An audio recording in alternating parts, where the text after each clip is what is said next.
दोस्तों, सत्यवचन कार्यक्रम में हम आप सबका हृदय से स्वागत करते हैं और आपको ट्रांसवर्ल्ड रेडियो इंडिया परिवार की ओर से प्रेम भरा नमस्कार कहते हैं। विशेष रूप से उन दर्शकों का स्वागत है जो पहली बार इस कार्यक्रम को हमारे साथ देख रहे हैं।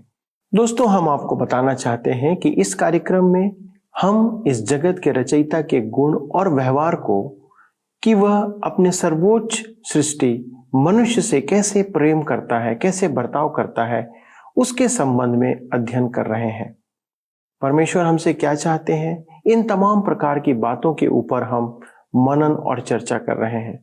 मनुष्य अर्थात हम और आप इन सब बातों के ज्ञान की कमी के कारण परमेश्वर की अपेक्षाओं के विरुद्ध चलते हैं और उसके कारण नाना प्रकार की समस्याओं में पड़ जाते हैं। दोस्तों, हमारी बहुत सी समस्याएं इन्हीं कारणों के कारण से उत्पन्न होती है, लेकिन चूंकि परमेश्वर हमसे प्रेम रखता है, इसलिए हमें आशीषित करने के और आनंदित जीवन व्यतीत करने के लिए बार बार अवसर प्रदान करता है और मार्गदर्शन भी देता है। बाइबल परमेश्वर का सत्य वचन है और परमेश्वर ने अपनी योजनाओं को बाइबल के माध्यम से मनुष्यों के लिए प्रकट किया है। जब हम उनसे अवगत होते हैं तो हम समस्याओं के ऊपर जीना सीख जाते हैं। परमेश्वर का प्रेम हमारे लिए इतना महान है कि वह स्वयं यीशु के रूप में मनुष्य बनकर हमारे लिए संसार में आए। यूहन्ना रचित सुसमाचार 17 अध्याय में हमारी रक्षा के लिए प्रभु यीशु मसीह प्रार्थना करते हैं। यीशु जीवित परमेश्वर हैं जो मृतकों में से तीसरे दिन जी उठे, और बाइबल इस बात को बताती है कि आज भी वह उन पर विश्वास करने वालों के लिए प्रार्थना कर रहे हैं, जिसके संबंध में हमने पिछले अध्ययन में देखा था। आज भी हम इस संबंध में यीशु की इस सेवा के बारे में विचार करेंगे और हमारे लिए यीशु के बलिदान की घटनाओं के द्वारा जीवन की गंभीर बातों को समझने का प्रयास करेंगे और हम इस बात को समझेंगे कि वह हमसे इतना प्रेम क्यों रखता है। आइए उस गंभीर विषय की ओर आगे बढ़ें जो कि परमेश्वर ने आज हमारे लिए ठहराया है। मेरे मित्रों, परमेश्वर हमें गंभीर नहीं देखना चाहता है। उसके आने का कारण यह भी था कि हमारा आनंद पूरा हो। यूहन्ना रचित सुसमाचार 17 अध्याय उसके 14 पद में लिखा है, मैंने तेरा वचन उन्हें पहुंचा दिया है और संसार ने उनसे बैर किया, क्योंकि जैसा मैं संसार का नहीं वैसे ही वे भी संसार के नहीं। बाइबल एक क्रांतिकारी पुस्तक है। उसकी अमूल्य शिक्षा है कि हम अपना उद्धार स्वयं नहीं कर सकते। संसार बाइबल की बात स्वीकार नहीं करना चाहता है। वे पौधे उगाकर प्रदूषण दूर करना चाहते हैं, परंतु प्रदूषण तो मन में है। यूहन्ना रचित सुसमाचार 17 अध्याय के 15 पद में हम आगे पढ़ते हैं, मैं यह विनती नहीं करता कि तू उन्हें जगत से उठा ले, परंतु यह कि तू उन्हें उस दुष्ट से बचाए रख। हमें जगत में रखने के द्वारा उसी महिमा मिलती है। हम प्रकाशित वाक्य की पुस्तक 22 अध्याय उसके 17 पद में देखते हैं, जहां पर लिखा है, आत्मा और दिलहीन दोनों कहती हैं आ, और सुनने वाला भी कहे आ। जो प्यासा हो वह आए, और जो कोई चाहे वह जीवन का जल सेंत मेंत ले। आत्मा और कलीसिया दोनों ही इस संसार में दुखी हैं और मसीह से कहते हैं कि वह आए और उन्हें बादलों पर उठा ले। परंतु यीशु की प्रार्थना है, ये जगत में रहेंगे, परंतु दुष्ट से इनकी रक्षा कर, अन्यथा यहाँ पल भर भी रहना कठिन होगा। हमें यीशु की इस प्रार्थना को सदा स्मरण रखना है। हम यूहन्ना रचित सुसमाचार 16 अध्याय उसके 33 पद में देखते हैं, वह कहता है, मैंने ये बातें तुमसे इसलिए कही हैं कि तुम्हें मुझ में शांति मिले। संसार में तुम्हें क्लेश होता है, परंतु ढाढ़स बांधो, मैंने संसार को जीत लिया है। मैंने जगत पर जय पाई है। हमारी सुरक्षा के लिए प्रतिफल स्वर्ग में स्तुति गान होता है। यीशु की प्रार्थना यदि हम स्मरण रखें तो हम अपनी समस्याओं, तनावों, कठिनाइयों और परीक्षाओं का सामना करने में सक्षम होंगे। यीशु ने प्रार्थना की कि हम इस संसार में सुरक्षित रहें और दुष्ट से बचे रहें। यूहन्ना 17 अध्याय के 16 पद में लिखा है, जैसे मैं संसार का नहीं वैसे ही वे भी संसार के नहीं। हम इस पद को जितना अधिक समझेंगे उतना अधिक हम उसके उद्देश्य और उसकी इच्छा को पूरी करेंगे। यूहन्ना 17:17 में लिखा है, सत्य के द्वारा उन्हें पवित्र कर, तेरा वचन सत्य है।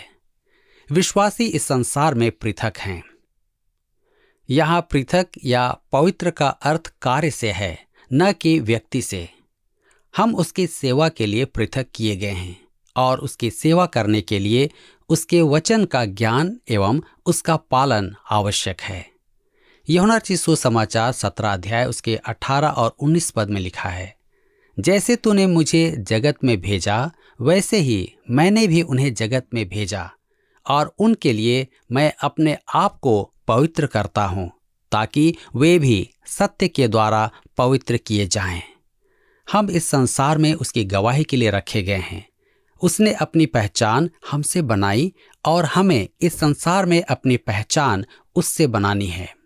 कलीसिया के लिए यीशु की प्रार्थना हम देखेंगे। यूहन्ना रचित सुसमाचार 17 अध्याय उसके 20 पद में लिखा है, मैं केवल इन्हीं के लिए विनती नहीं करता, परंतु उनके लिए भी जो इनके वचनों के द्वारा मुझ पर विश्वास करेंगे। उस समय भी यीशु के मन में हमारा विचार था। आज हम जानते हैं कि हमारा महायाजक हमारे लिए विनती करता है। यूहन्ना रचित सुसमाचार 17 अध्याय उसके 21 पद में आगे लिखा है कि वे सब एक हों, जैसा तू हे पिता मुझ में है और मैं तुझ में हूँ, वैसे ही वे भी हम में हों, जिससे संसार विश्वास करे कि तू ही ने मुझे भेजा है। यीशु की प्रार्थना सुन ली गई है। विश्वासी मसीह में एक हैं। कलीसिया मसीह की देह है। पापी मसीह में विश्वास लाते हैं तो वे मसीह के अंग बन जाते हैं। विश्वासी संसार में इस एकता का प्रदर्शन करें तो संसार पर मसीह का प्रभाव अवश्य पड़ेगा। यदि हम एक दूसरे से प्रेम नहीं रखेंगे तो संसार मसीह को कैसे जानेगा। हम यूहन्ना रचित सुसमाचार 17 अध्याय उसके 22 और 23 पद में पढ़ते हैं, वह महिमा जो तूने मुझे दी मैंने उन्हें दी है, कि वे वैसे ही एक हों जैसे कि हम एक हैं, मैं उनमें और तू मुझ में, कि वे सिद्ध होकर एक हो जाएं और संसार जाने कि तू ही ने मुझे भेजा, और जैसा तूने मुझसे प्रेम रखा वैसा ही उनसे प्रेम रखा। मैं उनमें और तू मुझ में। यह अति उत्तम है। केवल पवित्र आत्मा यह काम कर सकता है। पिता और पुत्र के मध्य जो एकता है वह विश्वासी और यीशु के मध्य है। जैसा तूने मुझसे प्रेम रखा वैसा ही उनसे प्रेम रखा। परमेश्वर हमसे भी वैसा ही प्रेम रखता है जैसा उसने प्रभु से प्रेम रखा है। आइए हम यूहन्ना 17 उसके 24 को पढ़ें। हे पिता, मैं चाहता हूँ कि जिन्हें तूने मुझे दिया है, जहाँ मैं हूँ वहाँ वे भी मेरे साथ हों, कि वे मेरी उस महिमा को देखें जो तूने मुझे दी है, क्योंकि तूने जगत की उत्पत्ति से पहले मुझसे प्रेम रखा। प्रभु यीशु के साथ वास्तविक सहभागिता तो स्वर्ग में प्राप्त होगी। इस जगत में अनेक प्राणी हैं, परंतु मनुष्य को बनाने में परमेश्वर का उद्देश्य था कि उसके साथ सहभागिता करें। मनुष्य को उसने स्वतंत्र इच्छा दी है। पाप में गिरने के उपरांत भी परमेश्वर चाहता है कि मनुष्य उसके साथ संगति बनाए, उसकी निकटता में रहे। परमेश्वर चाहता है कि उसका हर एक जन स्वर्ग में उसके साथ हो। वहाँ सबका अपना अपना योगदान होगा। वहाँ प्रभु यीशु की महिमा देखकर हमें संतोष प्राप्त होगा। यही हमारे जीवन का उद्देश्य है। यूहन्ना रचित सुसमाचार 17 अध्याय उसके 25 पद में आगे लिखा है, हे धार्मिक पिता, संसार ने मुझे नहीं जाना, परंतु मैंने तुझे जाना, और इन्होंने भी जाना कि तू ही ने मुझे भेजा है। वह पिता द्वारा भेजा गया था। यही उसके उद्देश्य का आधार है। प्रत्येक विश्वासी जानता है कि स्वर्गीय पिता ने उसे भेजा था और संसार के पापों के लिए जीवन बलिदान करना उसका उद्देश्य था। हम यूहन्ना 17 उसके 26 पद में पढ़ते हैं, मैंने तेरा नाम उनको बताया और बताता रहूंगा कि जो प्रेम तुझको मुझसे था वह उनमें रहे और मैं उनमें रहूं। अंतिम याचना उसकी थी कि उसका प्रेम हमारे जीवन में, हमारे मन में हो। हम उसके अनुग्रह और अपने विश्वास की चर्चा करते रहें। परंतु मेरे मित्रों, आपके द्वारा उसका प्रेम प्रदर्शन किस सीमा तक है? क्या आप सचमुच उससे प्रेम करते हैं? उसकी इस प्रार्थना में विश्वासियों और जगत के लिए जो कहा गया है उसका सारांश है। पहला, जगत से निकालकर मसीह को सौंपे गए, पद 6 में। दूसरा, जगत में रहेंगे, पद 11 में। तीसरा, संसार के नहीं, पद 14 में। संसार घृणा करेगा, पद 14। पांचवा, दुष्ट से रक्षा, पद 15 में। छठवां, जगत में भेजे गए, पद 16। सातवां, संसार के समक्ष एकता प्रदर्शन, पद 23 में। और हम आगे देखते हैं अपनों के लिए मसीह की विनती। पहला है सुरक्षा, पद 11 में। दूसरा, आनंद, पद 13 में। तीसरा, बुराई से छुटकारा, पद 15। चौथा है पृथक करना, पवित्रीकरण, पद 17 में। और पांचवां, एकता, पद 21 में। छठवां, उसके साथ सहभागिता, पद 24 में। सातवां, उसकी महिमा देखें और संतोष पाएं, पद 24 में। प्रभु यीशु हमारा महायाजक है। पुराने नियम में महायाजक के राजसी वस्त्र पर 2 मूल्यवान पत्थरों पर इस्राएल के 12 गोत्रों के नाम लिखे थे। जब वह परमेश्वर की उपस्थिति में जाता था तब ये नाम उसके साथ वहां होते थे। यह महायाजक के अधिकार की व्याख्या है। महायाजक के वस्त्र में वक्ष पर 12 बहुमूल्य पत्थर लगे थे जिन पर इस्राएल के गोत्रों के नाम लिखे थे और वह उन्हें अपने सीने से लगाए परमेश्वर की उपस्थिति में उनके लिए पाप क्षमा की बलि लेकर जाता था। हमारा प्रभु यीशु हमारा महायाजक है जिसके हृदय में विश्वासियों के नाम है। यह उसका प्रेम है। इब्रानियों के पत्री 7 अध्याय उसके 25 पद में लिखा है, जो उसके द्वारा परमेश्वर के पास आते हैं वह उनका पूरा पूरा उद्धार कर सकता है, क्योंकि वह उनके लिए विनती करने को सदा जीवित है। अध्याय 17 के साथ यीशु की प्रार्थना का अध्ययन समाप्त हो गया। अब वह किद्रोन नाले के पार गतसमनी नामक वाटिका में गया। वह अपने शिष्यों के साथ अधिकतर यहां आया करता था। हम देखते हैं अध्याय 13 से आरंभ करके अध्याय 17 की प्रार्थना तक यीशु का सबोपदेश समाप्त होता है। संत अगस्तीन ने इन वचनों के लिए कहा, ये वचन शब्दों के अनुसार तो सरल थे परंतु उनका विचार गहन था। यह अति सत्य है। अब हम यूहन्ना रचित सुसमाचार के 5वें भाग में प्रवेश करते हैं जो अध्याय 18 से 20 तक है, जिसमें हम देखते हैं कि उसे बंदी बनाकर महायाजक के सामने ले जाया जाता है। यहाँ यूहन्ना का वृतांत अन्य 3 सुसमाचार वृतांतों से भिन्न है। उन 3 सुसमाचार वृतांतों में यीशु के मनुष्यत्व और शारीरिक कष्टों पर बल दिया गया है। उसने कहा कि वह अपनी जान बलिदान करने यरूशलेम जाएगा। उसने अपनी मृत्यु, अपने साथ दुर्व्यवहार, अन्य जातियों द्वारा उसके अपमान तथा पुनरुत्थान का उल्लेख किया था। परंतु यूहन्ना रचित सुसमाचार में यीशु के ईश्वरत्व पर बल दिया गया है। अतः यहाँ उसकी महिमा पर ध्यान केंद्रित किया गया है।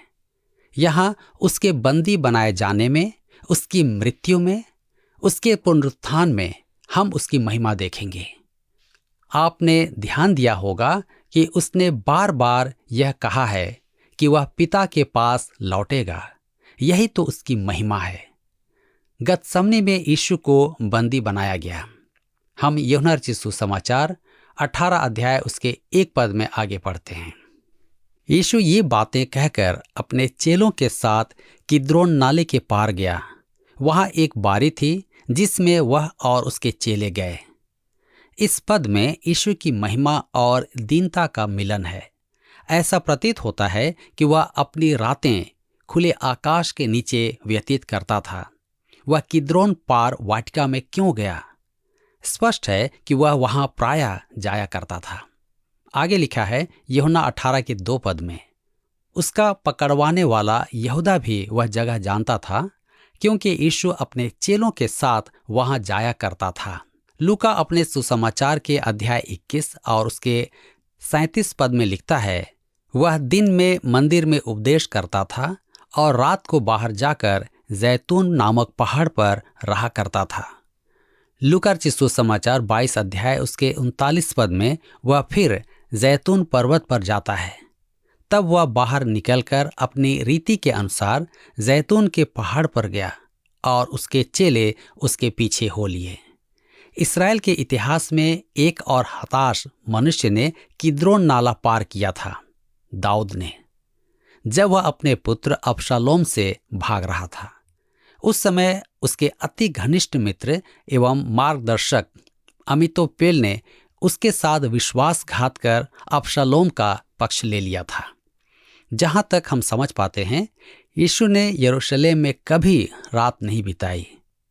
इससे पूर्व वह बैतनिय्याह में लाजर के घर पर ठहरा था और अपनी इस अंतिम रात वह गतसमनी में था, संभवतः इसलिए कि उसके बैरी उसे आसानी से पकड़ सकें, क्योंकि यहूदी अगुए जनसमूह से डरते थे। यूहन्ना यीशु की पीड़ा और गतसमनी में प्रार्थना का उल्लेख नहीं करता है, वह उसकी महिमा का वर्णन करता है।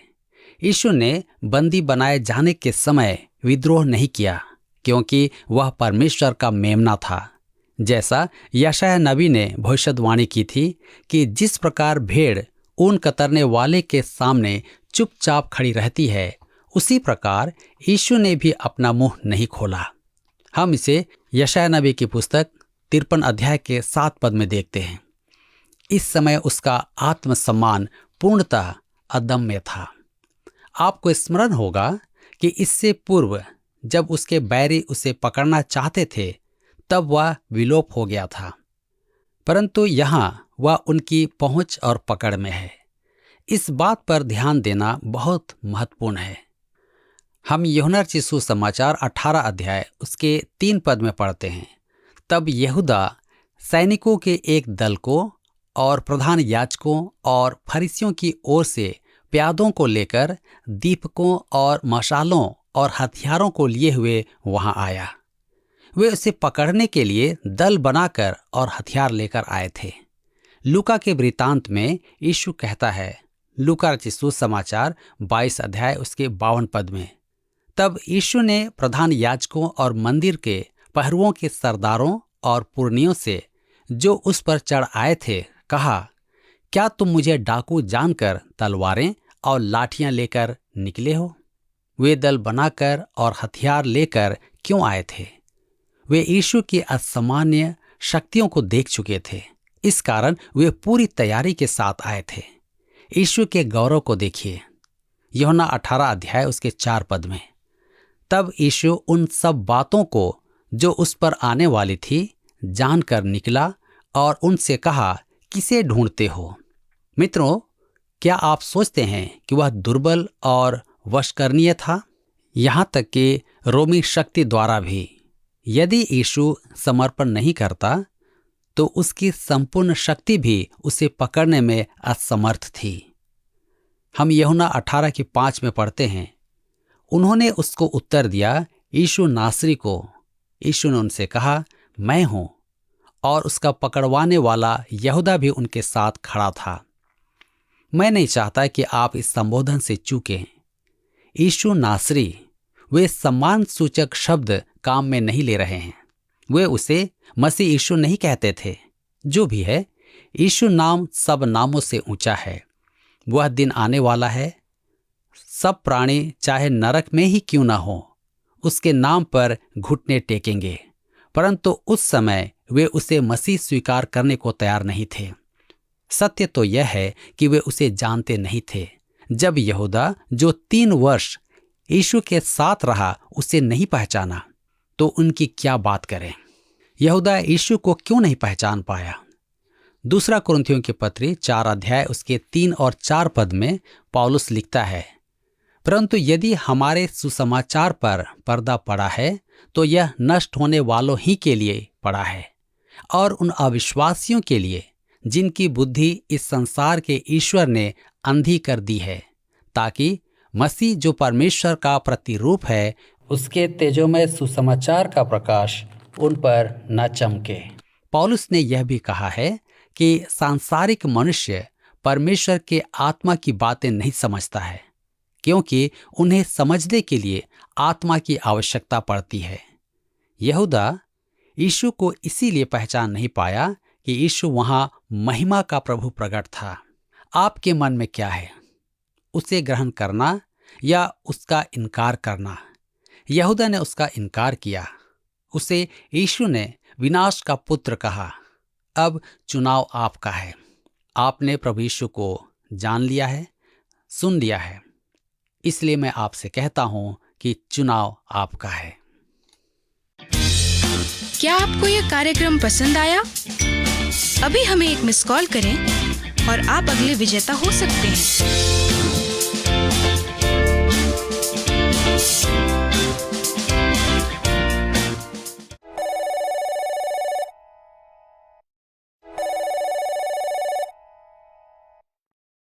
मित्रों, मेरा विश्वास है कि आज के अध्ययन ने आपके मन और हृदय को प्रभावित किया होगा। मैं सोचता हूं कि यदि ये सारी बातें हम पर प्रकट ना होती तो हम और आप, मैं और आप कभी एक दूसरे के साथ इस प्रकार वार्तालाप नहीं कर पाते। परमेश्वर का प्रेम इतना महान है कि उसने मनुष्य को अपने समान स्वतंत्र इच्छा प्रदान किया। अच्छे और बुरे का चुनाव करने के लिए मनुष्य को उसने अवसर दिया और उसने मना नहीं किया। लेकिन इसलिए कि मैं और आप उसकी सृष्टि हैं, परमेश्वर हमें यूं ही नहीं छोड़ देते हैं। इसलिए प्रभु यीशु में होकर परमेश्वर ने अपनी महिमा को छोड़ा कि वह हमारे लिए उद्धार के मार्ग को प्रशस्त करे।